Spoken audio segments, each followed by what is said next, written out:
আমি কিন্তু মানুষ, আবার এআই ভেবে বসো না নি, কারণ বিশ্বাস নেই চারিদিকে এখন আর্টিফিশিয়াল ইন্টেলিজেন্সের যা রমরমা।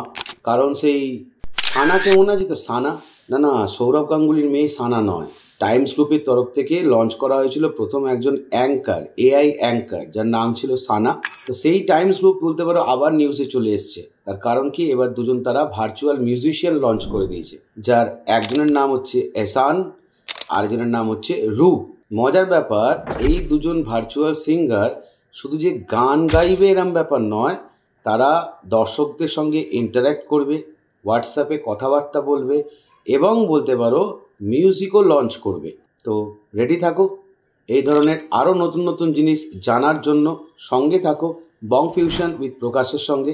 ভালো লাগলে ভিডিওটা অবশ্যই সাবস্ক্রাইব করবে, লাইক করবে, শেয়ার করবে। কিন্তু একটা প্রশ্ন তো উত্তর দিয়ে যেতে হবে না কমেন্ট সেকশানে, যে কেউ যদি ভারতীয় হিসেবে বা ভারতীয় স্টুডেন্ট হিসেবে এআই নিয়ে পড়াশুনো করতে চায়, তাহলে তারা ভারতবর্ষের কোন ইউনিভার্সিটি বা কোন স্টেটে গিয়ে পড়াশুনো করবে? Thank you.